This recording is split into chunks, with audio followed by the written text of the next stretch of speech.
We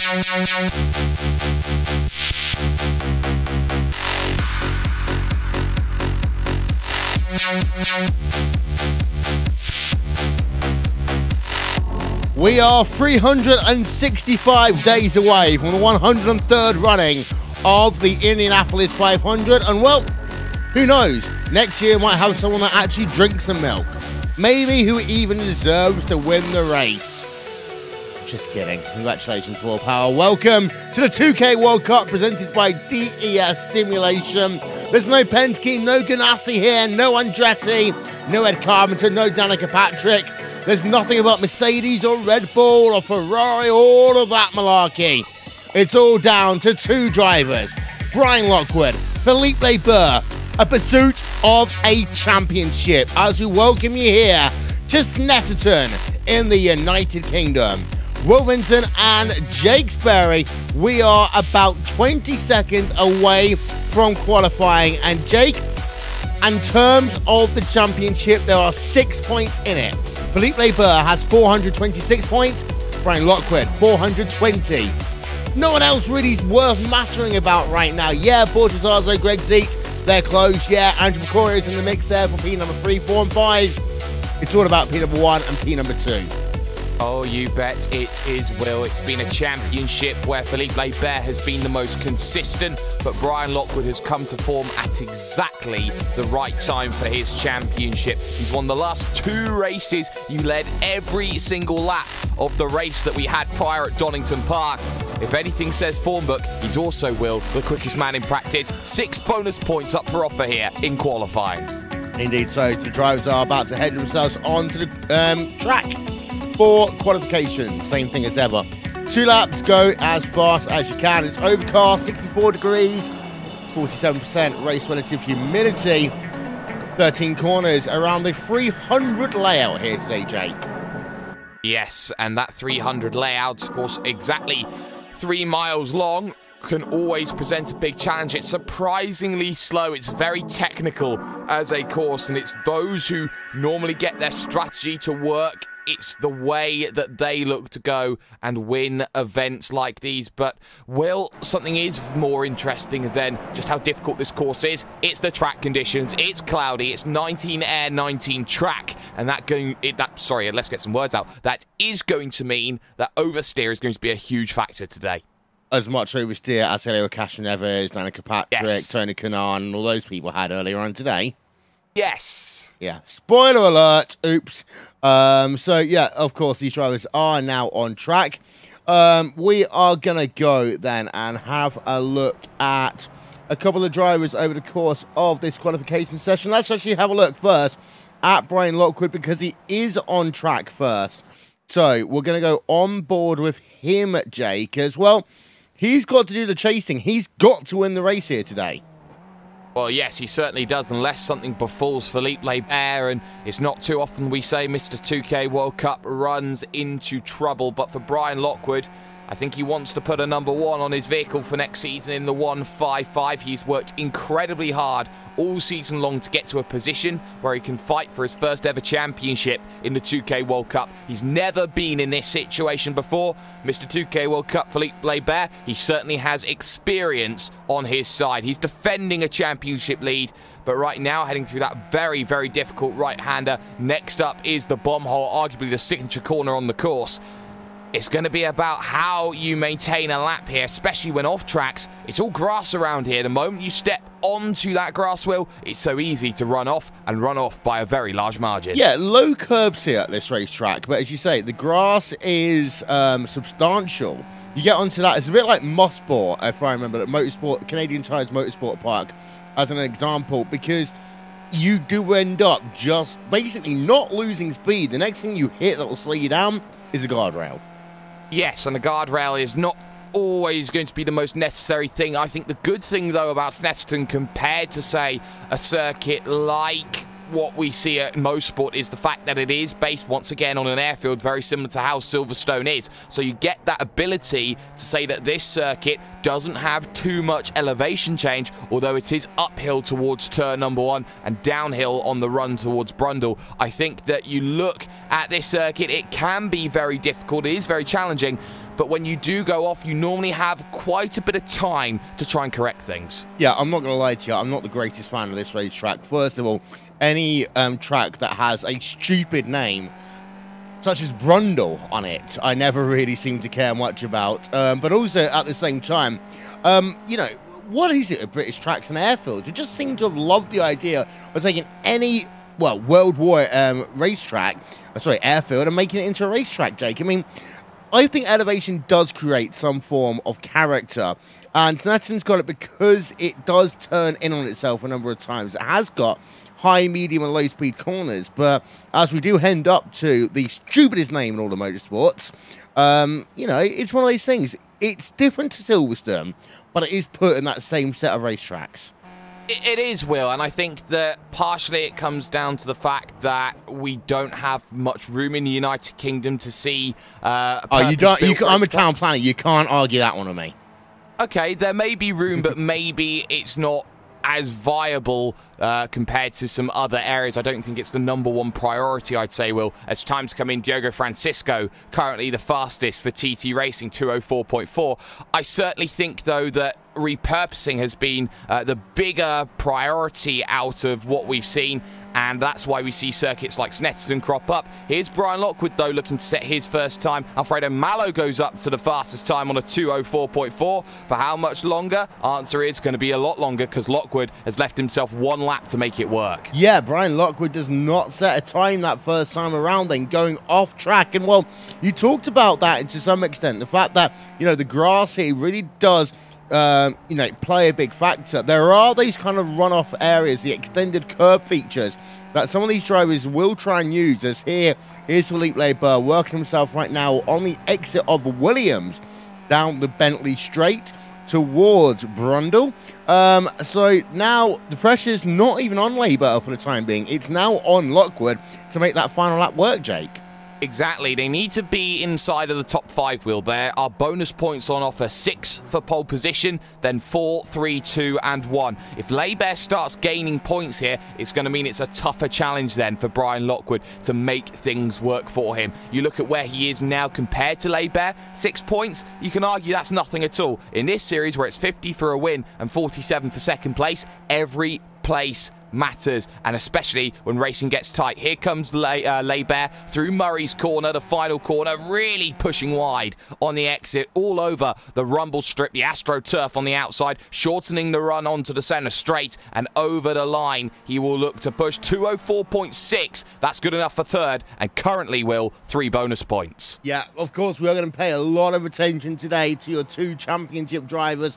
Worth noting that it is Alfredo Malo leading from Diego Francisco, Philippe Leber third, Andrew Bacori to the point, and then Johnny Guindy, 3/1000ths of a second behind him. Brian Dewell up into 6th place right now. That pushes Leber down into 7th. That one is important, Jake. It is. Look at how many drivers have gone quicker over the course of this lap. The tyres reacting, starting to get up to temperature now. It's just about that speed getting back up to place. Here comes Jordi Lopez Jr. looking for the times. Malo goes quicker. Jordi Lopez Jr. moves up into 4th position. What about, though, that certain driver of Brian Lockwood? 2:03.927. That's what you need. That's 6 points in the bag, unless Leber says something different. So Lockwood then to the point as it stands. We're keeping it with Philippe Leber. Having a look now at try number 21 machine. One thing that's different compared to the last race, I would argue, Leber does not have as many friends around him to help him out here. Lockwood might end up with some clean air here, and bonus points, of course, Jake, again, in the race with number of laps led. Yes, of course, 1 bonus point for every 3 laps that get led here, and there will be a total of maximum 9, but I'm not sure they're going to get there with the 50-minute time frame that they've got. We are expecting this to be a 2-stop race as well, Will, which could throw a spanner in the works. Very wide there through Nelson Corner for Leber and into the bomb hole, of course, edited in terms of its profile by a World War II bomb, so that's why we see the iconic corner and the very, very difficult depression that comes along with it through this long right-hander, always looking to put the power down at Coram before hitting Murray's, looking to go heavy over the anti-cut curb. That pushes him far too wide, and that lap will be abandoned. Yep, that's it then. So Leber, no points for him, and we will enter the race tied in terms of the championship. We've got a showdown in the 2K World Cup. Back with your grid after this.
Belle is coming to iRacing, and of course it is the next round of the Verizon IndyCar Series. Catch the last 2 races ever on ABC for IndyCar.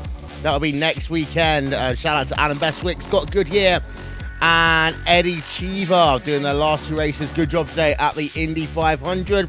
Just a shame about the winner, really. Let's have a look then at your starting grid for this event. Brian Lockwood, pole position, 203.927. Alfredo Mallow in 2nd place. 3rd place, Andrew Picorio. 4th place, Johnny Gindi. Grid cycling through on your screen. And Jake, you made a very good point off there. It is technically 27 laps here today, but unless these guys get another 300 brake horsepower, we're not getting there. So there is 50 minutes worth of racing on the clock, or 27 laps, whichever comes first. I don't know about my maths. It wasn't necessarily the best at A-levels, but I certainly do think that 27 laps does not equal 50 minutes, Will. Well, I failed my math A-levels, so you're probably better than I am. I did as well. Welcome to the club. Well, there's the grid then, cycling through on your screen. No time set for Edwin Valerino or Tom Ward here. So that's going to be fun to see Tom Ward coming for the field. Shades of Verstappen earlier on today at the Grand Prix of Monaco. Yeah, this is the greatest weekend of motor racing. And we're here in the 2K World Cup, the final round. And as it stands right now, the points are tied because Brian Lockwood got himself pole position and Felipe Burr was not able to get himself inside of your top 6. There is the driver of Brian Lockwood. It's very calm right now before the storm. The lights are about to go on top of the iRacing.com gantry. Here we are then, final time this season. We will say those lights go on top of the gantry and they go out. And we are away at Snetterton. What's going to happen? In towards Palmer Corner. It's a fast right-hander, into Ridges. Turn number 1. Here they go then, into that first corner, Jake.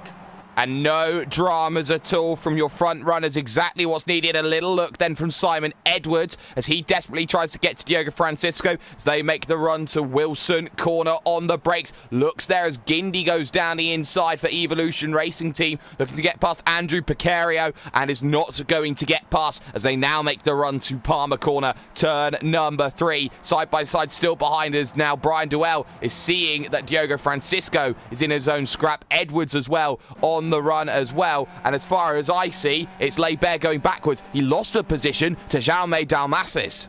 Yeah, and Borges Zazo, by the looks of it, is out of this event early, or he got turned around at some point.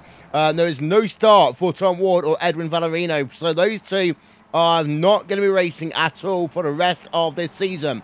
Bortazzo indeed has had an incident in there. As a consequence, he is classified as out of the race for the time being. But a little bit further ahead, we are on board right now with Alfredo Mallow, who is in second place, hunting down Brian Lockwood, who pushes wide. And here's the final thing worth thinking about before we really start thinking about the racing, Jake. You got to be careful about incident limits here, as we've had at a couple of tracks this season. 20 incidents, 1 fast repair, and that is already the first incident chalked up for Brian Lockwood. He must be careful about this big wide moment there for Alfredo Mallow behind. That will then put the pressure with Andrew Picario desperately trying to go in. But hark back to Donington 2 weeks ago, Will, how Alfredo Mallow, was not let go and make a move on Brian Lockwood until the last possible moment. We've seen how Mallow has, by not doing anything, affected the championship, and now already you can see just how difficult this race can be. Well, yeah, in fact, Andrew Picario right now in what will be in that third place as they come past the start-finish line. This is going to be important. Again, every 3 laps, there'll be 1 bonus point. And that means that if Brian Lockwood gets all the bonus points here today, he doesn't even need to win the race overall. He can settle for second place, Jake. Exactly, and well, with 8 bonus points, you'd have to lead 24 laps of this one, so it would have to be something catastrophic on the final few laps of the event that would cause him some issues. As down the inside, once more, here's Diogo Francisco on Simon Edwards. Edwards, though, has the inside at turn number 3. Brian Duell waiting in the wings for Positive Sim Racing as down the inside goes Edwards, holds the position, but look at how much time this is costing here. That gap opening up to Jordi Lopez Jr. just in front. They remain side by side for Agostini, this long hairpin on the left-hand side. So difficult to get right as there's a double take there from Diogo Francisco. He didn't have room, now to Hamilton. Yeah, as they work themselves then towards the left-hander at Hamilton. Then it's almost 180-degree right-hander going wide then. Is one of those drivers that's going to allow the field to bunch up once again. It's 10th place, though, right now for Philippe Burr. And at this rate, Philippe Burr, it doesn't matter really what Lockwood does. If he's going to lead laps or not lead laps, Burr needs to get a move on because already he is 4 seconds behind your race leader.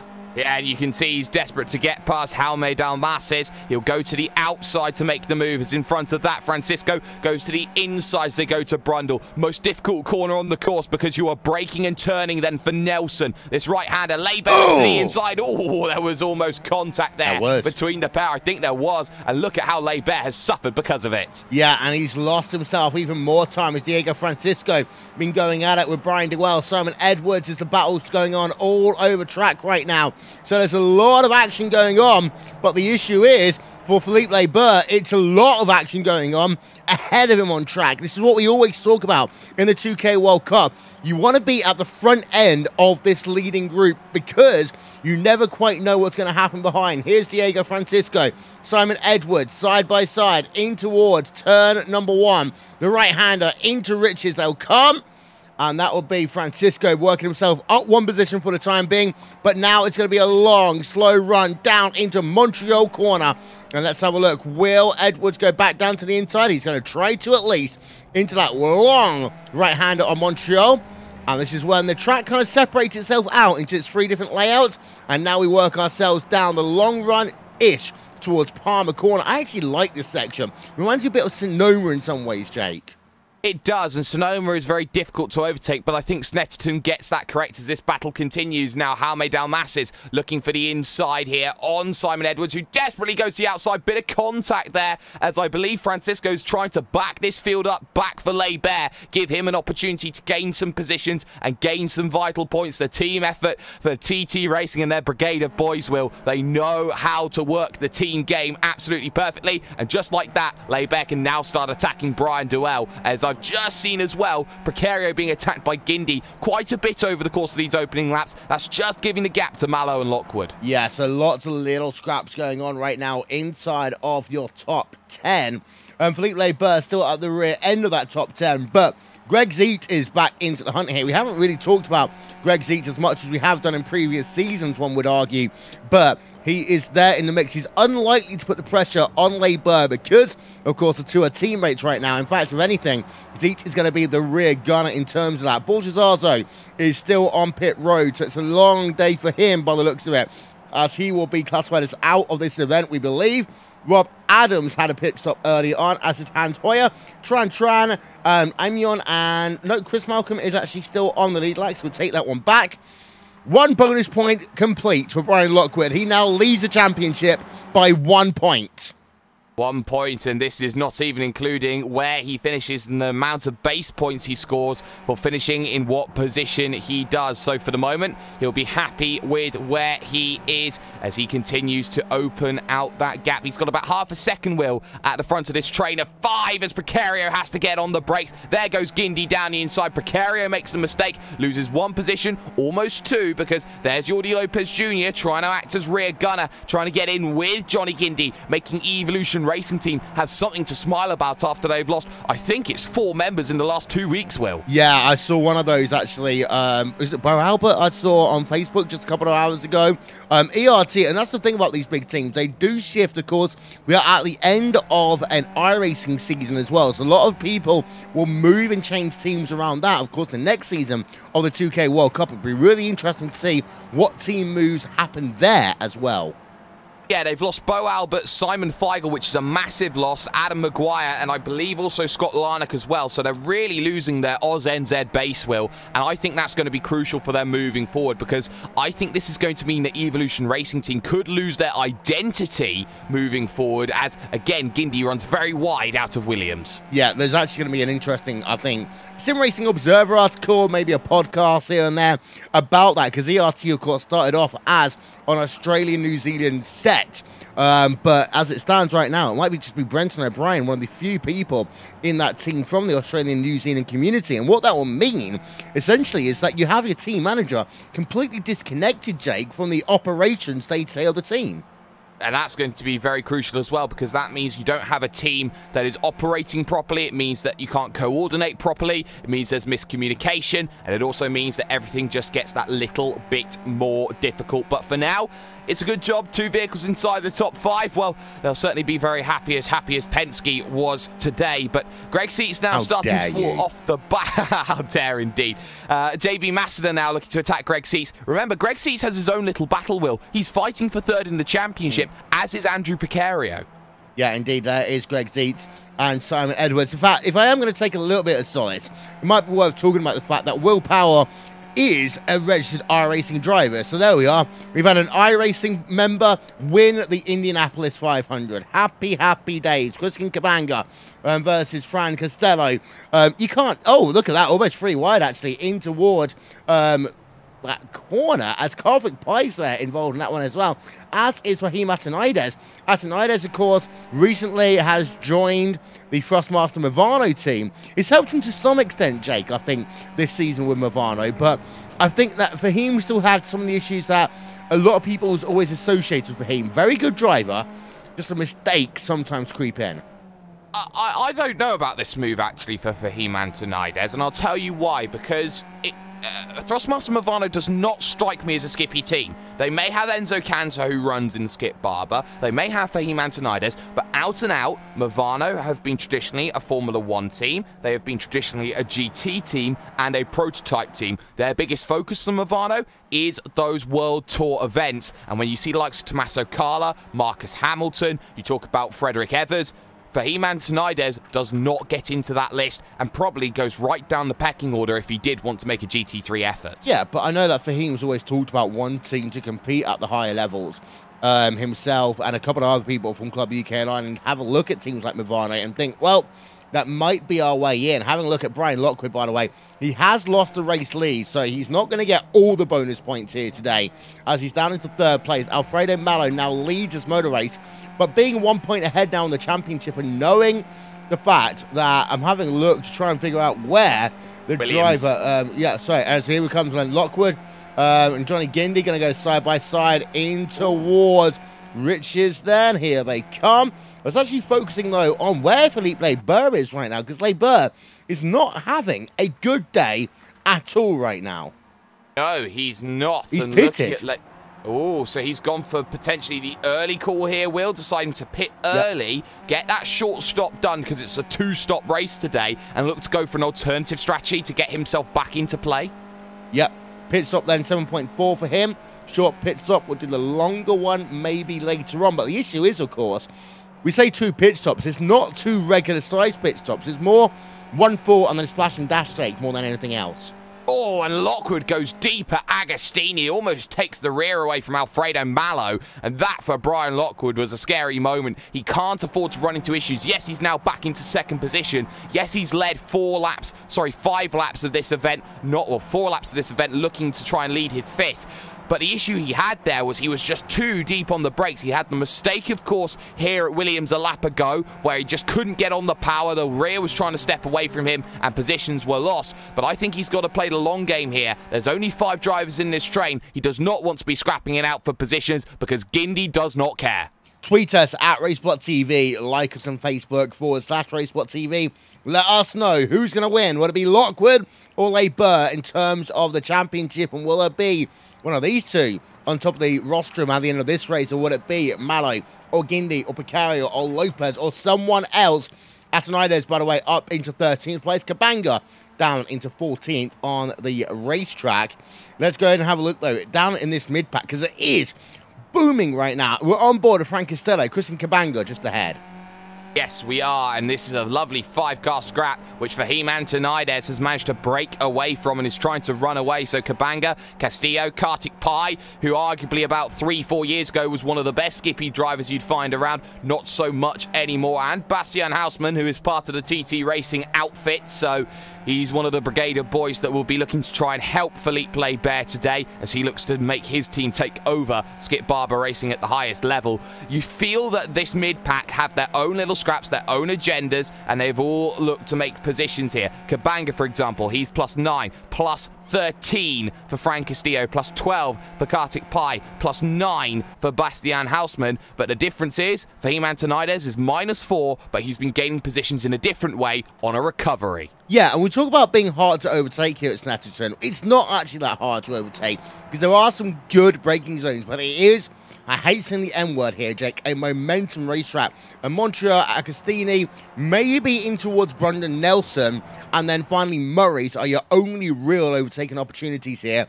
By the way, I am drinking coffee. That means I'm drinking more milk than Will Power did after he won the Indy 500. Well, you're going to keep on going to that so you can milk that cow dry with your puns and your jokes. I like it. But what's very crucial, Will, is I'm going to correct that statement. It's difficult to overtake in vehicles with a lot of power with them. So I think that when you have those higher engine modes, those vehicles like McLaren MP430s, maybe like Indy cars, maybe things like V8 supercars, I think it's difficult as Brian Lockwood moves to the race lead, making the overtake at Brundle and comfortably getting himself back to the front. I think that in vehicles like Skip Barber's and maybe even Global Mazda MX-5s, I think that overtaking is a lot easier. I think that having that less power gives more emphasis on that momentum, and as a momentum-based track, you see overtakes happen more frequently. So what you're essentially saying is in the higher power cars, you need more willpower. Yes. Got ya. Okay, Brian Lockwood then continuing to lead the way then. This won't yet be, if I'm not mistaken, the second bonus point. He'll get that one the next time around if he leads the next lap. Yes, he will. And look at this now as Andrew Picario moves to the inside, showing his nose. Looking to get into the mirror there of Johnny Guindy going, I'm still here, don't forget me, as he looks to try and get on pushing as they make the run to Wilson, turn number 2. Mallow under pressure now as well on the brakes. He goes maybe slightly deeper, but he gets it nicely tucked up on the apex as he looks to get himself back going away. Lovely little 2-car scrap between Francisco and Dalmas behind. And just keeping an eye on Philippe Laibert here. He is back in 21st position, chasing down a lovely 4-car scrap, which involves Jonathan Dance, Andreas Robertson, Steve Ficciacci, and also Sebastian Schultz. Yeah, Kartik Pai on towards pit road, one of the other early goers here. Let's have a look then. And we don't often talk about battles on the outside of the top 15, Jake. We'd like to normally, but there's normally so much action that takes place in the 2K World Cup. But you're right, we got ourselves right now the number 174 machine of Dance, Robertson in the 251, Flacchisi then in the number 193, and Schultz in the number 125. Right now, Felipe Barber is, get this, 2.1 seconds behind them. The thing is, when he gets to them, he's got to hope that they all come on towards pit road. Otherwise, Barber's day is ruined. Well, he was 3 seconds quicker that last time by. Sorry, 2 seconds quicker last time by. A 2:03.8. Compare that to the 2:05.8 of Steve Vichacci. That's going to be enough to close on to the rear of this group by the end of the straight, get into the draft and panic because he knows that he's got the pace to get himself onto that group. He wants it to be slick. He wants it to be plain sailing. It has been anything but for him so far in this event. Qualifying went horribly. He blundered his second run, and he's just been fighting an uphill battle ever since. And it's very rare, Will, that we see mistakes out of Barber, but not as many as I have seen this season. Mistakes that have cost him championship points, vital in his scrap with Barber, or scrap with Lockwood, sorry, as I get a Sperryism, and that means Mallow goes side by side with Guindy, and Guindy goes through. Yeah, and we're having a look on board of Barber then. You've got the speed on the right-hand side of your screen. Shout out to ATV Overall, continuing to push the boundaries of what we can do in terms of graphics for you, the sim racing community. As Barber, he just seems to be choking in terms of this championship because he had the advantage early on, but just lost it at the end. I mean, I do know one other driver that has always seemed to choke at the end of a championship. I'm not going to say his name out loud, but the 2010 Cafe do Brazil Indy 300 might come to mind. The same driver almost punched me in the face once when he did actually win a world championship. Wow. But you look at Barber, he's not one to throw championships away. As the vehicle goes very wide and spins in front of him. That's Bastian Hausmann, who does a complete 360, looking to try and get it back. He was trying to Roman Grosjean his way back onto circuit. The way he continued to hold the throttle, that will damage those rear tyres, which are like chunky Oreos, the way that they really do not get broken. And he now falls behind Chris Malcolm. Yeah, there's Bastian Hausmann, keeps the throttle in, and that's not what you want to do then. Bastian Hausmann, well, he is back on track, doesn't hit anyone, but he's now down into P number 22. Back to your race lead. There's your second point now. So Brian Lockwood is now 2 points ahead in terms of this race before we take into account all the points that drivers will get at the end of this one. So now Lockwood does not need to win this motor race, in my opinion. I don't think he does either. I think he needs maybe one more bonus point, and then they are going to be completely and utterly tied if he can finish in second position overall. I'm just taking a look, Will, at the base points that you get for a race victory here in the Skip Barber 2K World Cup. It's 50 for a race win. It's 47 for second position. 3 points that would tie them, Will, and also it would mean they would be tied on race victories as well. Then you go down to who got the number of second places, so on and so forth. I remember there's once an F1 season that very almost came down to that one. We're on board with Andrew Correa, number 53 machine. One thing that's worth noting is that Guindy, Mallow, and Procoria, they are putting pressure on Brian Lockwood. There have been passes, unlike a couple of weeks ago when we saw Mallow just basically stay behind Lockwood for the entire race. So Lockwood isn't having this one as easy as he did a couple of weeks ago, but it's worth noting that top four have, well, top five actually, because Jordi Lopez Jr. is involved in that one. They have got themselves a 4-second advantage almost over Francisco, who runs in P number 6. I remember Francisco was leading that train that Barber was on, and just get an eye for what Diogo Francisco's lap times have been. He did a 2:03.8 that last time by, a 2:03.5, his fastest lap of the day. Barber, who is now up into 14th position and has managed to get his way through on Steve Vichacci, which is very, very crucial, had to do a 2:04.3. So Barber is struggling on his pace right now. He's unable to run the pace that he wants. Compare that to the race leaders right now. They are doing 2:03.8s of their own. So Brian Lockwood has a pace, he's sticking to it, he's running to it, and crucially Barber is not gaining on it. Yeah, indeed. So having a look then on board of Jordi Lopez Jr. in P number 5 in that ERT machine, trying to keep within that lead group. He's doing so right now, just behind Andrew Procoria. But it's worth noting that the driver of Torres in the number 265 machine, he could be a dark horse here today, in my opinion. I certainly think that Jaume Dalmasis certainly could be a dark horse in this event. He's been there, pretty much sitting pretty with Diogo Francisco in front, has been happy just to play the waiting game. He's +4 for the day so far. Of course, we've had a couple of pit stops, which has changed a few things. But for Jaume Dalmasis, I think he's been sitting pretty, waiting, And I think he's going to be playing that game of, well, there's going to be a last lap at some stage. I'm going to have to make a move then. Yeah, and they are currently 5 point something seconds behind your lead group out front. Barber is up into 14th place right now. Still not enough for him. Well, the interesting thing is he's now only got one driver ahead of him, so people have pitted around him. We talked about that gaggle of cars. Catholic Pie, Christian Kabanga, Tran, Anthony Cat, Greg Zeitz have all made pit stops. So actually, that one has helped out Philippe Barber a little bit. More drivers should be on pit road in the next 2 laps' time.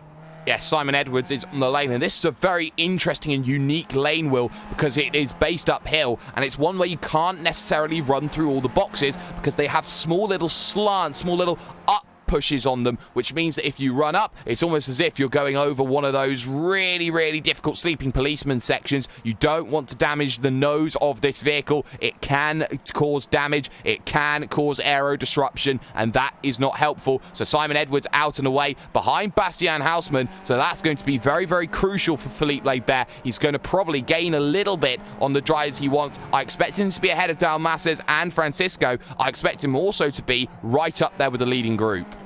Yeah, and that's an interesting thing as well. You just talk about that one, Jake. I actually like that because it means people actually have to pit properly. Yes, it does, and I think that's one of the things that drivers take for granted in sim racing is the fact that you can run through the boxes and you do need to find your lane. As now here comes Johnny Guindy looking to go down to the inside of Brian Lockwood. We said Guindy don't care. He has 2 shoes on his feet, so he is dancing with them. Lockwood fights on the outside, looking for the inside at Nelson, but look at that, he backed out of it, Will, thinking of the championship. Yeah, indeed he did then. Johnny Guindy. Actually, normally though, when we see Guindy go for the race lead, it means he's coming on towards pit road instantaneously. So I think that Guindy might well come onto the lane this time by. We'll keep our eye out on him, keep our eye out on Lockwood, Malloy, Pecoy, because that pit window for their first pit stop is open. We've got to remind you, it's 27 laps to the distance. I'm right. Here comes Guindy on towards pit road. All of them come onto the lane, and look at how it's chock-a-block. It's single file onto the lane, so maybe that could have been a poor decision. They went as long as they possibly could. They're waiting for their boxes. They're all looking to try and find where they go. Now they go up those sections, hit the brakes and hit the markers that you need. Keep an eye on Philippe Barber in the number 2. He's running himself through Coram. He's got himself past Jonathan Dance in the 174. He rounds himself through the final corner, waiting on the fuel numbers. Out comes Brian Lockwood. He beat the pack out, and that's surprising. I think he's gone lower on his fuel than anybody else has, and it's a very slow stop for Jordi Lopez Jr., I think, in all of this one. Jaume Dalmases passes, and Barber is up to second. Yeah, so Lockwood then stays where he is. He has got the race lead by 2.7 seconds, but he's ahead of Philippe Barber. The most important thing is, though, the gap between Lockwood and Barber right now, because it's 2 seconds. It's actually now just under 2 seconds. Barber needs to catch and pass Lockwood to get some bonus points. Otherwise, Lockwood will continue to be able to not have to worry about getting this race lead right now. So Barber in 2nd place. He's got himself Johnny Guindy in 3rd place. And then Andrew Pecori in 4th and Mallow in 5th. The interesting thing for both of these top 2 drivers, no teammates to really help them. No teammates have helped them, Will, but what's more crucial is the fact that Barber went on to the alternative strategy and pitted early. He is deliberately sacrificing his opportunity to get those bonus points because, of course, he pitted early. It means he's going to have to come in earlier than Brian Lockwood by a long margin, probably in the next 4 to 5 laps. So he's still not going to get those bonus points, and Lockwood just has free reign, 1.3 seconds plus back to Johnny Guindy. That's going to be all the emphasis in the world to say, you know what? I've got the gap that I need here, Will. I'm just going to score bonus points for fun. I think that actually Barber was hoping by doing that shorter stop, and let's not forget, that stop was a total of 4 seconds faster than Brian Lockwood, to try and get himself to the race lead, to try and get himself some bonus points. It's backfired, Jake, because of the fact he had to work through traffic. Exactly, and I don't think he kept that in mind because he had to get around Ficciacci, he had to get around Hausmann, he had to get around the likes of Andreas Robertson, drivers who, let's give them credit, they are quick drivers, but they're not as quick as Philippe Barber. So there was the issue for Philippe Barber. He had to go through the traffic, and as we saw at Monaco earlier on, traffic can be deadly, and for Brian Lockwood at the front of the field, well, he'll need some sort of MGUK issue to make sure that he slows down. I'll tell you one thing. I like the fact that David Coulthard has been able to talk about races involving teammates taking each other out, and not mention Austria 1999, and also not passing at Monaco, and not talk about the fact he was stuck behind Enrique Benoldi for 40 laps once upon a time. I know, right? And that's coming from the driver who won 3 Monaco Grand Prix. So that much you can certainly say in that respect. For Andrew Picario, though, he's got ahead of Alfredo Malo. That's going to be crucial. And with Borja Zazo out of this event, he only needs 20 points, 20, 30 points even on Borja Zazo. Right now where he is, Will, he's comfortable. He's got 3rd in the championship, even ahead of Greg Seitz, who is in 10th. Yeah, indeed. So there is Malo versus Picario. That's going on for P number 4, P number 5. Retirees today. Well, actually, we've not had many so far. Tom Warren and Edwin Valerino did not start this motor race. Carl Drunkate is out and Borja Zazo are out right now. Everyone else, by the way, I have to say, it was on the lead lap for the time being.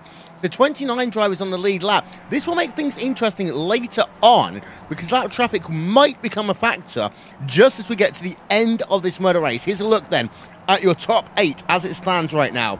Brian Lockwood, after 1 pit stop score complete, leads by 1.9 over Philippe Leber. However, Philippe Leber is 10 laps onto his stint. Lockwood is only at the end of his 2nd lap. Johnny Guindy in 3rd, Andrew Picario in 4th, Alfredo Malo in 5th, and then Iwani and Dalmacius Torres in 6th, Jordi Lopez Jr. in 7th, and Diego Francisco round out your top 8. This is a 2K World Cup here on RaceSpot TV and on iRacing Live. Give you some fan immersion. The driver who is now officially 2nd in the championship, hunting down the guy ahead of him, Brian Lockwood. This is Philippe Leber.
Barber on towards pit road for the 2nd time, Jake.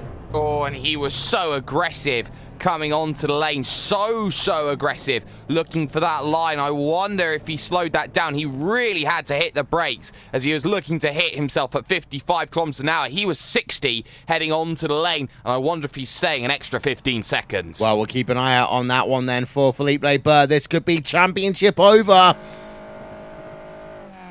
No, he's fine. Out and away, 14.7. He dodged a bullet there, Jake. Yes, he did, because he had to brake. He was hoping that his average speed on the lane was going to be lower than 56 kilometers an hour. He had to brake all the way down to 40 kilometers an hour. But what that's going to mean, Will, is the fact that he had to actually brake on the lane. And that's, of course, going to cost him a little bit of his fuel number. Of course, it's also going to cost him his time lane to lane as well, because he is really trying to break that down. That's all the more emphasis given to Brian Lockwood. But the best thing about this is Brian Lockwood would not know at all what's happened to Philippe Laibert. Yeah, indeed, and he continues to lead the way here on RaceSport TV and on iRacing Live. Get social with us, of course, /RaceSport TV. On Facebook, at RaceSport TV, on the Twitter machine. I've got another random IndyCar fact for you, Jake. Go ahead. I believe that, and of course, we have to remove the 2011 IndyCar World Championships because it was never officially an event after the death of Dan Weldon. But I believe the last time Danica Patrick failed to finish a race, we had the infamous Will Power double bird moment. Ooh.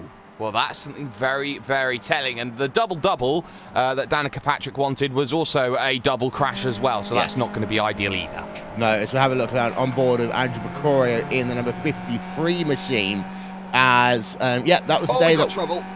Oh my goodness, that was Greg Seats there, and he was having that big contact with Simon Edwards through Nelson Corner. It's a 2-into-1 corner. You get that wide Bentley straight, which shrinks through Brundle and then becomes this tight, narrow section as you go through one of the ways to get through onto one of those bigger straights. I thought that Greg Seats was maybe being a bit aggressive there. Maybe you could say Simon Edwards shut the door on him as well, but that was an incident that could have very easily have said bye-bye third in a championship. On pit road, Diego Francisco right now. I have got to be honest. Can you tell me what Martin Brundle's actually done in his career? Apart from allowing basically Michael Schumacher to win his first ever race. Finishing second to Ayrton Senna, or did he beat Ayrton Senna actually? Yeah, that was like, yeah, okay, that was before he got into Formula One. Yeah, that's true. In terms of his Formula One career, I think he was just a very steady pair of hands, very similar to Johnny Herbert. Yes, true. Of course, Johnny Herbert won a number of races. In fact, he won 3 races. The latter of those was the 1999 European Grand Prix for Stewart Racing. And the reason why I know that, because they had a parade in Milton Keynes, of all places. Can you imagine how boring that one must have been? As Andrew McCoy versus Malloy continues on. Lockwood, another bonus point for him. Yes, another bonus point for Brian Lockwood. He'll be happy about that as he keeps on picking up more and more and more points, and that's what his strategy is going to allow him to do. Now, I wonder this question. Francisco came down onto the lane. He is now behind Laibert. I think he's going to now try and work off of Laibert by using this strategy, and then he's going to try and take the positions along with Laibert, effectively become his rear gunner as and when something happens. Laibert has 2 vehicles to get through now here, Will. Christian Kabanga and Karthik Pai. Yeah, and these are the 2 drivers earlier on that I said could have posed an issue for Philippe Laibert. Now, the last time around, they went and did a merry little dance towards pit road. That's not going to happen this time, by so Philippe is going to have to pass them on the racetrack, and I worry about this one because Kabanga and Karthik Pai are not slow drivers at all, and they are very racy drivers when they want to be. Oh, and it's when they want to be indeed, because Kabanga looked to the inside. He feigned it, but he's not going to get the chance then into Brundle as they head through this left-hander. Laibert wants to hope that he gets through as quickly as he possibly can, and for the moment, he is struggling as his outlap was a 2:10. That's not bad at all, especially with how early the start-finish line here is at Snetterton, but very crucially, more takers on the lane. Brian Dewell makes the dive. Yeah, so Dewell's on towards pit road, but importantly for Laibert, these are not the guys he wants to be fighting with right now. One of them will come in. That is Karthik Pai. That will leave 1 for Laibert. That will be Christian Kabanga. The deer, the headlights, well, they're engaged right now because here comes Laibert. Down to the inside, he's passed before they even get into Riches. That was an important moment there for Philippe Laibert. The championship is slipping away from him, but he needs moments like that just in case. Yellow wheel syndrome in full effect for Philippe Laibert as Kabanga desperately tries to get through. 2:03.6 that last time by as well. Crucial because that was only equal to the 2:03.6 that Brian Lockwood was able to do as well. In fact, he was 0.005 of a second slower, Will, over that last lap, and he had to get through someone. So for Brian Lockwood here, he had to get, what, a 2-second gap when he came down onto the lane? 2 seconds, and he's got 13 minutes, maybe 15 minutes left, Will, to hold on to this race. Yeah, it's, again, we've been showing you the lap times for the time being, but we are now going to turn it over to time because we are not going to complete the full scheduled 27 laps here today. We're only going to complete 25 maximum of them. Our timing and scoring is showing us we will complete 25. We'll see the white flag as they just about enter lap number 25. So some of these drivers have got to be careful, Jake, because fuel is always an issue on timed races. We know it off by heart. And of course, you want to find out about the 2K World Cup, visit 2kworldcup.com. Applications will be open for next season. And again, Jake, one of the biggest Skippy leagues in all of sim racing. The biggest Skippy league in all of sim racing. Will Look, there might be a league that we don't know about. Well, the only league I can think about is Absolute Beginner, and I don't think that pulls in the same numbers or the same talent as this one does. So for Brian Lockwood, I know that he is in a very good position because he is gaining on Guindy, who did a 2:03.9 at last time by. He's sprinting away here. Gap opens up to 4 seconds. Behind that, though, Alfredo Malo and Andrew Precario, they've been scrapping it out, and Precario's lost one very, very important position. Yeah, on board of Frankenstello number 241 machine in a nice little freeway going on with Steve Friacchi just ahead of him, Brian Duell behind. Anthony Catt is on pit road as we speak. There we can see him just coming out of the lane after doing a 12.5 second pit stop.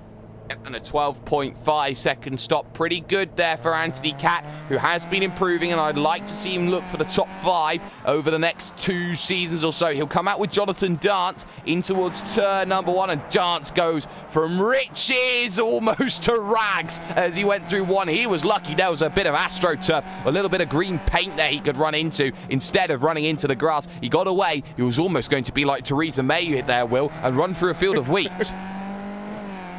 Yeah, but the save was pretty much as good as Gareth Bale's fantastic bicycle kick yesterday, I'll tell you that one. Oh, we've gone down to field or wheat here, Jake. What a race it's been so far, though. And Precario is still in P number 4. The second pit stops now, they're going to take place. I would say they'll take place in the next 4 minutes, in the next 2 laps here, because you don't want to leave it until the last second.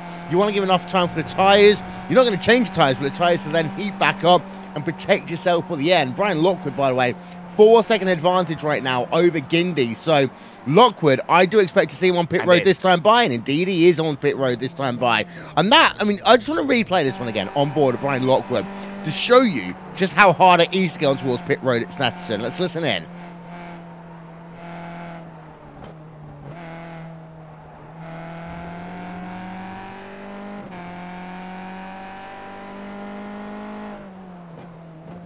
So tight on towards pit road, Jake, as the pit stop locker will go on.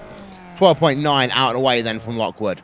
Well, he's looking to try and get out ahead of Leibert. Through goes Edwards, through goes Seitz. There is Fahim Antonides, who is a mile away from Leibert. And I have all of the sneaking suspicion that for Philippe Leibert, he needs some help of the contact kind from Fahim Antonides. He needs the return wheel of Forza Movano.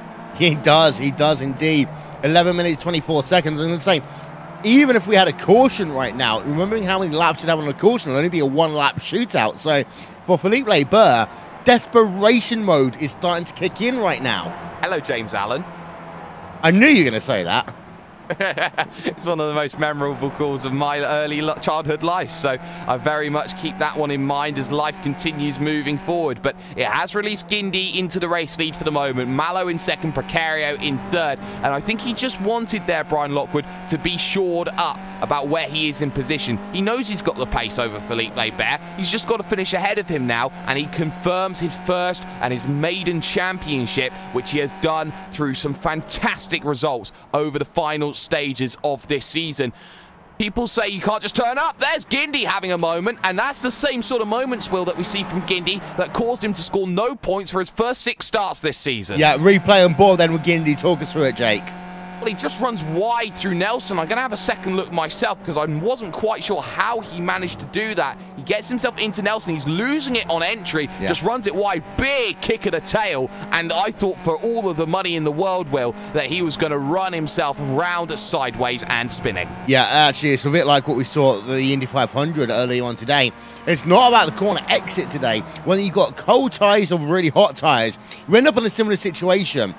It's the corner entry that's more important than corner exit. And for Guindy, that car was lost almost before he even got into the apex. And that's one of the issues with that corner. I've been talking about, Will, the fact that it's been about braking whilst turning. It's one of the toughest challenges you will ever find as a driver. There's not many corners in the world that make that happen, but that was certainly one of them. Fahim Antonides then is behind Brian Lockwood now, which was crucial for Lockwood's race as he moves through. But crucially, Lebert closed a few tenths of a second, but he's got 5 seconds to find, and he's got 8 minutes, there or thereabouts, shall we say 10 minutes, to go make it work. Yes, so Lockwood is now ahead of Hematonides. That one is important. Of course, not gaining any more bonus points right now because it's Johnny Guindy who does lead this race. Guindy, Malloy, Pecorio, and Edwards are yet to make their second pit stop here today. But I think that it's enough's been done on the bonus points that all Lockwood needs to now do is finish this race inside the top 3. Of course, if he ends up in an incident and Antonides crashes with him, or maybe Edwards, Pecorio, and Malloy or Guindy towards the end, we might be talking a different story. But for now, Lockwood needs to basically do a similar thing. And I remember this one. 2010, Dario Franchitti basically was told, finish in the top 10, you've won the championship, because a certain driver decided to hit the wall at number 134 of the race. But it's such a hard thing to do than you think. Once you're told you don't need to win, you need to come here, you're running to a number, and it gets so difficult. To be Alain Prost is the toughest challenge that any driver will ever had, because you're told you don't need to win. And every driver's instinct is to go out there and to win, unless you've been at the back for 15 years for the entirety of your racing career. Look how wide Alfredo Malo goes. I think he may dive down to lane. He doesn't. Nobody dies as they look to start lap number 21 of this event. 71? Hello, Indy. Welcome back. But you look at this now. Malo under pressure. Guindy's fighting. Pecorio wants none of this. He's got a championship to think about as he wants P3. 7 minutes, 50 seconds to go. Plus, of course, the white flag lap. Now, of course, in the Club Sport Series, Jake, we did have that white flag, the gap between the white flag and the checkered flag lasting all of about 8 seconds. And it is always a kind of interesting one. Do you do a full lap? Do you end up doing half a lap? Or do you literally see the white flag in the final corner as the time expires? But for Guindy right now, he's putting the pressure on as Simon Edwards is on pit road. Simon Edwards then releases Brian Lockwood up into 4th position, and coming out of pit road, he will drop behind a lot of drivers, behind Brian Duell, behind Greg Seats, which boosts his 3rd place in the championship hopes up. Is he behind Frank Castillo though? No, he's not. So crucially enough, Simon Edwards gets a position as he looks to learn about this sort of racing. We'll remember, he really got into this thanks to the UKNI Monday night skippies. Thought 2K World Cup on a Sunday, I can do that, but he's learning how to do pit stop strategies as well on the fly. Yeah, and indeed, of course, you can catch Monday night skippies. It will be Memorial Day Monday. It'll be here live on Racesport TV and on iRacing Live. Join Rachel Whiteford and Linus Bronstrom from that one. Connie Maddox taking a couple of weeks out to basically be a student. Catch it though tomorrow night here on Racesport TV and on iRacing Live. Start time at 8 p.m. GMT for that one. Johnny Guindy then versus Alfredo Malo. They have got themselves at the line, 3 laps to go. I'm just doing the maths here right now. And I was talking about the fact that we'll end up maybe having a 10-second dance to the line. We are going to have about, because there's going to be, of course, Jake, pit stop still to go for these guys. Brian Lockwood, we are going to have 3 laps to go from now. We're not going to get the 4th lap in, and that might change strategy just a tiny bit. It certainly will, as they still battle out, and even if they didn't have to pit, I still think that it would still be 3 laps to go from here as well, such as the margins, how tight it is on a 2-minute 3 lap that we have around here. Nose to tail, the podium as currently stands, all having that scrap, but more crucially than that, they are all trying to make the fuel go as long as they possibly can. It's a case of, you know, doing the fuel save. Nobody wants to be the driver like Scott Dixon has to be, or like, say, Stefan Wilson had to be, in the fact that they have to pit early to go over the line. More rather, you want to see this race go to the end if you're out there trying to fuel on that one stop. Nobody wants to be at the front, but Alfredo Malo for the last couple of laps has been full bore with all the fuel to burn in the world. Yeah, Johnny Guindy right now might be in a much better position than we've talked about. He is, however, 1 lap longer on this stint right now, so it is worth noting that one. Malo, Guindy, Pecorio, and Atanides, in theory, need to make one more pit stop here. Then it'll be Lockwood and Barber who will take over by the look of it. Although, very interesting between Mallow and Barber in terms of who comes out ahead of that one. But here comes Johnny Gindy then down to the inside, in towards Brundle. Pass complete there for Gindy. Bold move.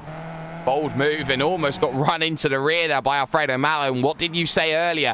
Gindy goes to the lead when he wants to go down onto pit road. This could be the deciding factor here in the battle between those three, the battle between Picario and Seitz for position number 3 in the championship. Of course, with Borja Zazo not scoring points then here today. On the brakes, left-hander and Murray's as they look to make the charge. Who dives in? Well, there's a look to the right for 1, for 2, for 3. They're all in, and this should give Brian Lockwood the race lead once again. Big checkup though for Gindy, as I think he may have sped as well. Yeah, so Gindy then, let's keep an eye out on him from the rear, because one of these 3 drivers might still have the opportunity to put pressure on the likes of Barber et al. Into the pit stall then for Johnny Gindy. Anything longer, oh, he's out and away, 7.2 seconds, so not as bad as we thought there for Johnny Gindy. Where is Brian Lockwood then? 1, 2, coming out then. Picario wait for him right now. But it looks as though Johnny Gindy might just keep the race lead. Not yet though, Will, because there is, of course, Wilson Corner. That's going to be the diving point for Brian Lockwood. He doesn't want to throw this one away, Will. Not with 2 laps to go here at Snetterton. Looking maybe for the inside, picking up the run. Now you got to decide this one. It's the Senna versus Prost mentality. Go for the race victory or stay second for the championship. Stay second for the championship at this stage because of the fact that Barber is behind Picario, Mallow and Gindy. And that's the whole thing. I was wondering how close it was going to be, but Barber didn't have a great third run here today, and as a consequence, he's still only in P number 5. Lockwood will win the championship by finishing in P number 2 right now. Johnny Gindy leads the way. Your top 8, bottom of your screen right now, and Jake, oh, it's going to be an interesting last lap and a half. Oh, you bet it is. And for Brian Lockwood, he knows that only he can throw it away from here. He's got the points in hand. He built them up through getting the bonus points, and he's got higher base points scored for being in second comparatively to 5th as things stands. But he knows that he just needs to get past Gindy, and he can finish this off with a stamp of approval, winning the last 3 rounds of the championship. Moves very much early to the right-hand side to take the corner. Gindy's covering here. He's defending at every given point to try and make sure that Lockwood does not get past him. There is an opportunity to make the move at Murray's, but Will, you have to say it's a dive as we are a lap and a little bit away from the white flag flying. Yeah, the white flag will be out the time the drivers will come past the start-finish line. 1 more lap to go for the season. We are on board with Brian Lockwood, looking maybe for a race lead. A good run out of the final corner. Murray's them towards the white flag. They will come. Lockwood does not want the draft here. He does not want the race lead, Jake. He's happy to stay in second. Bentley's the better place because you can make the move back if you get it done at Riches. You can get it done here at turn 2 at Wilson, but you have to be a brave man to make it work, and he will sit and wait. Alfredo Mallow could still play himself into the championship picture on this final lap. For Lockwood, he knows second is good enough. He knows that Barber has actually dropped more positions here because he's behind Dalmases. He's behind Jordi Lopez Jr. And I want to have an eye on what on earth happened to Barber over that last lap. It was a 2:11. There was a mistake, Will. Yep, so Barber, again, a cracking under pressure in the last lap, the penultimate lap of the season. Barber, his championship is now almost over. It will not be defended. Brian Lockwood, second of 3 drivers in this train now, has half a lap to go with 25 seconds then remaining on the play clock. This is a race that will go to time and not to distance. We are on lap 24 here, so we're not even going to get to lap number 25. It'll be 24 laps and complete. The time expires in 5 seconds from now. Here comes Lockwood to the outside, in towards Brundle. Will he go for the race lead? He will. He has to slow it down, though. And they stay side by side. They go 3 wide then. The final lap of the season. And it's still Lockwood in second place. It's Johnny Guindy who leads away through Bumhole down towards Coram for the final time. Now just one more left-hander to go, and they come up into towards this one. Johnny Guindy leading the train of 3. He brushes wide. There's contact as they come towards the line. Brian Lockwood, will he get it? They're going to be 3 wide towards the line, and Alfredo Mallow from nowhere will claim victory, but it will be Brian Lockwood winning the championship. Oh, and that's the thing that matters there, Will. Lockwood gets the championship. He doesn't get the fairy tale. Mallow will steal the plaudits, and he knows that he has as well. But for Philippe Laibert, a mistake on the penultimate lap at Nelson threw all of the psychological advantage away, threw every opportunity to say, I'm still in this, don't make mistakes. He made a mistake of his own, and that pretty much signed, sealed, and delivered a championship from Arjen de Freitas, not to Philippe Laibert, but over to Brian Lockwood. Yeah, here's replay, and Mallow then opportunistic then for him, able to take victory at the very end. He didn't lead a lap all day long. Well, he did lead a lap, but didn't lead much all day long. But Alfredo Mallow claims victory. Lockwood in second place. What a final couple of corners. And I'll tell you one thing, Lockwood, a fighting champion then. A very fighting champion, and so lucky actually to be finishing this one. Will made contact with the rear of Johnny Guindy. Guindy ended up crabbing over the line with damage to the right, through the left rear suspension, and that was enough to keep him out of the picture. It was only the fact that the circuit kinks very slightly to the right-hand side that Lockwood loses that race lead, but more crucially than that, Brian Lockwood was lucky he still had some front right suspension to get himself over the line. Yeah, let's see if we can just have a look at Philippe Laibert on the replay. This is him heading himself in towards Hamilton right now. So this was on the penultimate lap. He would have had the incident down at Brundle and Nelson. Let's go on board of him as he works himself towards Williams, and let's listen in with him.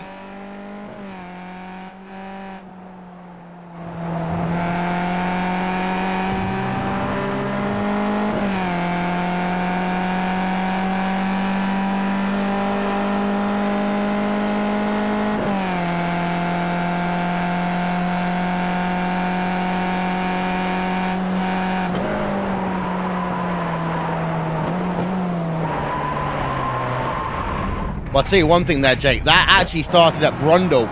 We could see just the tyres squeal in towards Brundle. And then from then on in, he never had a chance as he tried to then slow it down. Here's another look then from up above in towards Brundle. The back end's already stepping out. He tries to counter it in towards Nelson. Nothing he could do.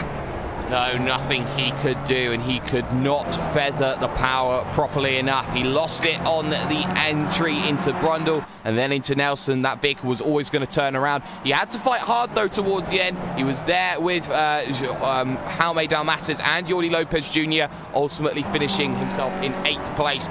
But again, a multitude of errors throughout the season, Will. It's been recovery after recovery from Laibert, arguably the most open championship we've had for a very, very long time.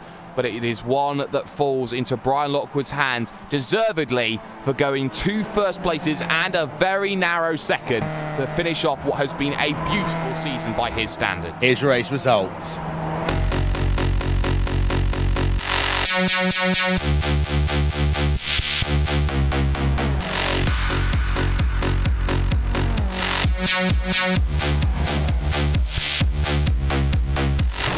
.36 of a second between Alfredo Mallow and Brian Lockwood. Mallow claims victory on the final corner, but Brian Lockwood wraps up his first 2K World Cup Championship. 3rd place will go to Johnny Guindy, Andrew Pecoria in 4th, Diego Francisco in 5th, with Jordi Lopez Jr. in the 6th position. Dalmas Torres then in P number 7, Philippe Laibert in 8th, JB Maceda in 9th, and Brian Duell rounds out your top 10. Moving on back a page, Greg Zeitz in 11th with Simon Edwards in 12th, Fahim Atanides in 13th, Anthony Cat and Christian Kabanga running out your top 15. Then it's Schultz, Pai, Costello, Ficacci and Tran rounding out your top 20. Rest of the results up on your screen right now. We will take a quick breather.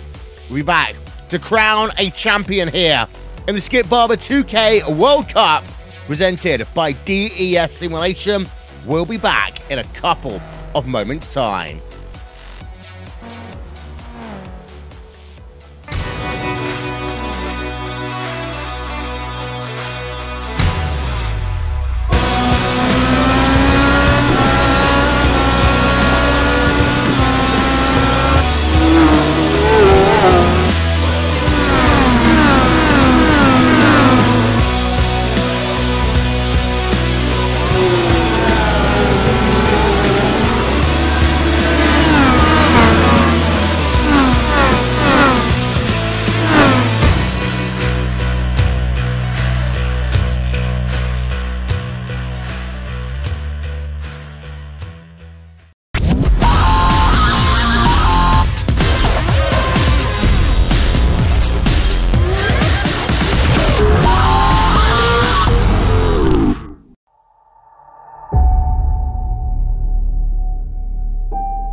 Brian Lockwood, congratulations, you are a 2K World Cup champion. Woohoo! I can't believe it. I really can't. It's been a fantastic season. Come on, you carry on. Yeah, well, from where I was 3 races ago, it didn't even seem possible, but I really showed some form in the last few races. Philippe had a couple rough qualifyings, which really helped me out, but amazing. I can't believe it. Well, you have got yourself your first championship here. Talk us through this race, because you got yourself bonus points, and it was far more difficult, I would argue, compared to a couple of weeks ago, because you did have people putting pressure on you. But how important do you think it was to knock up those bonus points early on? Yeah, well, I knew Philippe had a bad qualifying, and with the bonus points for pole, I was ahead in the championship. So after that, it was just a matter of maintaining my position. I did have some pressure from Alfredo and Johnny, and that forced me into a couple mistakes early on. But I think, well, that again, it was just a matter of maintaining for the championship. Well, okay. In the second pit stop, I overfueled a lot because I fueled for the full 27 laps. I didn't notice that the server was only 50 minutes, so I think if that didn't happen, I could have had a clear win, but oh well, I still got the championship. Still got the championship. Mallow at the line. It was close. A little bit of argy-bargy. Just how aggressive were you on these last couple of laps? Well, I wanted to win out that. I wasn't going to give it up easy, but I didn't take any crazy risks. You are the champion, however, and that means you now get to thank your team, your sponsors, your friends, your families. You can even drink some milk. It's that Sunday. You're allowed to do so. Yes, thank you to everybody at Racecraft Engineering. Special shout out to Luca Crisafi, who designed the livery. Thank you to my parents who always watch whenever they can. Leap for running the league. And finally, you guys for broadcasting every race. Well, thank you, Brian. And of course, by just even thinking about Milk, you ingested more than Will Power did earlier on today. But congratulations on the 2K World Cup Series Championship. Now to the guy that came home second place in the championship. That's Philippe Barber from TT Racing, stood by with Jake. Philippe, it didn't fall your way today. I think that much we can certainly say. Qualifying certainly put yourself in a lot of trouble. Do you feel that when your second qualifying lap didn't fall the way that you wanted to, how much frustration did you have behind the wheel that you know that you threw your championship lead away at that point? You can't even imagine. I was on track for at least P2, but maybe pole on that last lap, and I just put a wheel on the grass, and I was so mad at myself. I basically cracked under the pressure, and Brian didn't, so he truly deserves it. You've been in the dance before. You've fought for titles all throughout the 2K World Cup's inception to now. You fought against names like Mikko Nasi. You fought against guys like Arjen de Freitas. You talk about the likes of Vinicius Rocha, Richard Avery, Sebastian Job. The list keeps going on and on and on. In terms of the champions that you have faced, where does Brian Lockwood stand up in terms of where you would rank him? Well, it was certainly the closest championship I can remember. There was one other where I had where the final race was deciding for the championship, but then I just had to finish P4. But now I really had to beat him. Certainly after that qualifying, and Brian has made almost zero mistakes. He was a little erratic at the start of the season, but in the second half of the season he was just faultless. And yeah, he had the momentum, and I would rather have been behind in points for the last race than ahead, to be honest, because it's a different psychological advantage coming from behind and having won the last two races. Do you feel that where you stand right now, having done this race, do you feel that for your entire season that you've made costly mistakes that have dropped you multiple points, that you've really thrown away from winning positions? Yeah, definitely my qualifying, that's key. And also I had one race where I got thrown off the server, technical problems. But yeah, I'm not gonna blame that because Brian missed a few races, so we're kind of even on that. But to be honest, I thought I had a chance today because I totally switched my strategy. I came in on lap 3, and at one point I was right behind Brian, and I thought, well, if I can just keep the pace up, maybe I can challenge him for the win. But it just wasn't enough. My final question to you then is, how long are you going to take to sign the rest of the 2K World Cup grid? To sign? What do you mean? Well, with TT Racing having pretty much like 10 drivers in the field, Philippe. Oh, I see what you mean, yeah. Yeah, well, it's not that bad. We have 5 cars. In the past, Positive Sim Racing had like 6 or 7, so we're not even close to that. Well, for now at least, but I'm going to give you an opportunity. Shout out sponsors. Who gets it done? Well, first of all, Brian, of course, again, congrats on the championship. Truly deserved. And I also want to thank our league sponsor, the Simulation. I think they're going to continue for the next season as well. So that's great. And also I want to mention that we have our 12-hour special event next week on Saturday at Watkins Glen, and we have 40 teams registered, maybe a few more by the time the race is done. But yeah, looking forward to that. Looking forward to it indeed. Philippe Labert then coming home day in position number 8, but the championship fell away, Will. It did indeed. And well, we have got one more driver we're going to talk to very quickly here on Racespot TV, Johnny Gindy, the Evolution Racing team. Well, your team owner, Brendan O'Brien, must be very happy with two Aussies claiming victory in two of the biggest races of the year in motorsport. You today had yourself a good race as well. Talk us through it. Yeah, I had fun, which is what matters, especially not fighting for points at this stage in the championship for sure. But I don't know, I wasn't happy with my pace. I messed up qualifying. I could have gone a little bit quicker, been in the top two.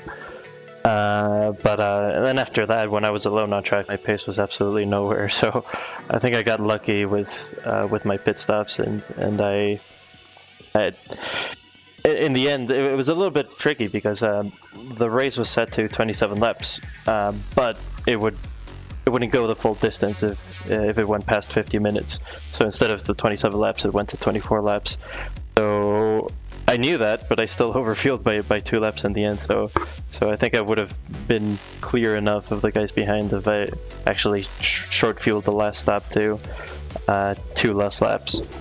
But it's pretty easy to say in hindsight. But still, I'm pretty happy I was able to challenge for the win. I thought I had it after I think turns 8 and 9, that awkward chicane. I thought I had it, and then I messed up a little bit and slid, and then that was a little bit difficult to judge for Brian behind me who hit me. Had he not hit me, I don't know. It might have been close, but I can't say for sure if I would have gotten it. But still, I had a lot of fun. Well, hindsight always 2020. Next season, champion? Hopefully, yeah.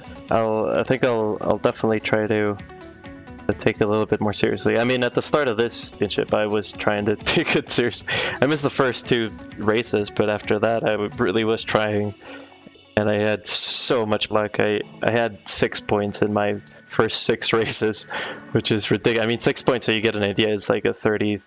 I think it was a 31st place finish, something like that. And then all the other ones were DNFs. I had 3 pit lane starts. It was just terrible season. At least the last few races, they've redeemed the season a little bit since I had quite a bit of fun. Well, Johnny Gindy there coming home with a great result here today in the 2K World Cup. That is all we've got time for. Want to give a shout out to the following people. It's from TrackCams22.com, Andreas Warner, and One Design, Simon Grossman, Aptioneering.com, Nick Thisson for Racespot TV, live timing and scoring. And that, ladies and gentlemen, is another season in the books. Congratulations to Brian Lockwood for winning his first 2K World Cup Championship. And good night, goodbye from this season from Snetterton. Enjoy the rest of Memorial Day weekend. We've only got a little bit of the month of May left. Coca-Cola 600, eh? Let's go watch that. Good night from Racespot TV.